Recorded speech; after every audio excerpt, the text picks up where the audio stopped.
Hello and welcome back. My name is Annie Clementina and today we are doing some asana descriptions. So today we're going to specifically work on Skandasana, and I find so many people doing this posture wrong.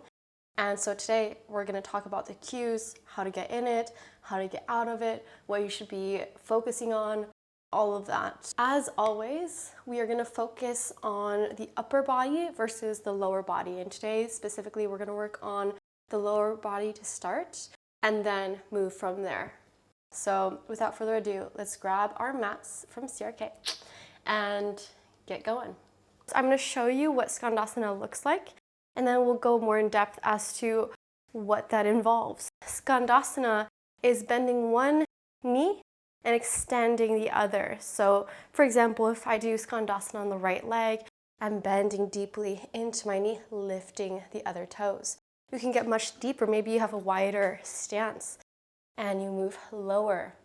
There's a lot of variations. You can open up the arms, things like that, switch sides, lift the toes, and so on. However, a lot of people do the bent knee wrong. We're going to start from the foot and then work up to the knee and into the chest, into the shoulders, and the spine. You do want a pretty wide stance for Skandasana. There are quite a few people, especially men, who have tight hips. So if that's you, you don't have to start intensely at all, but the goal is to bend one knee. So if you're starting with the right knee, you're bending generously into the knee.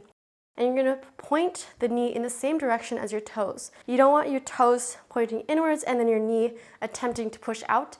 You really want the toes angled outwards and the knee follows.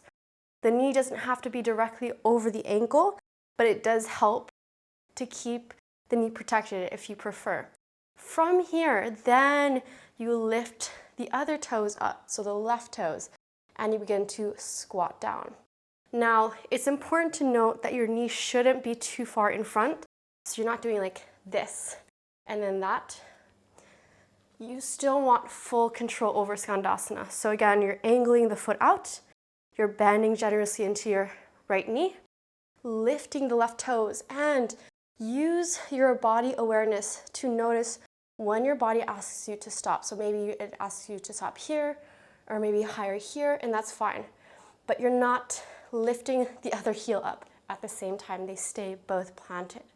From there, you can switch sides and lift up. There's a lot of people though, say they're in Warrior 2 and they go like this and they just dump into their flexibility.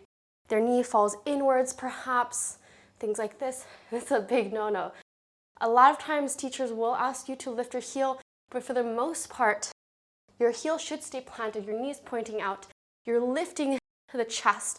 The hands only lower down when the teacher, the yoga instructor, asks you to. And that way, you have more control.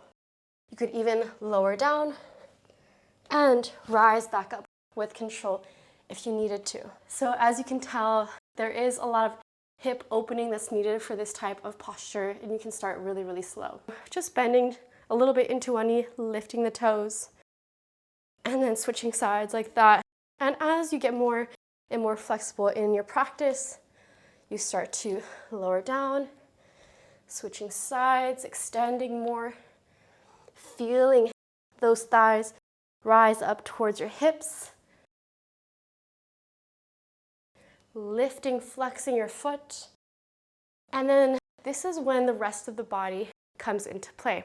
So for the rest of it, a lot of people will hunch their shoulders forward like this as they move into the transition. It's really important to extend the spine, open up the shoulders. You can keep those hands in front of the chest if you'd like, or extend them out to each side. But again, we're not rounding, we're doing the opposite. Opening, expansive energy. All right, I'll show you the difference. You could be moving into Skandasana. Some people will go like this, but instead, extending the spine, you might engage the core a little bit, but imagine that there's a straight line going from your hips all the way through the crown of your head. And you can extend the arms, open the shoulders. Same thing. So side view, Instead of being like this, you're extending, opening up. And you can do the same thing other side as you switch. So that is Skandasana. I hope it helps, and practice makes perfect. So open up the shoulders, do postures that can help you ease into it. If opening up the shoulders and hips is a lot for you, that's what you should focus on in your practice more than anything else. All right, see you guys next time.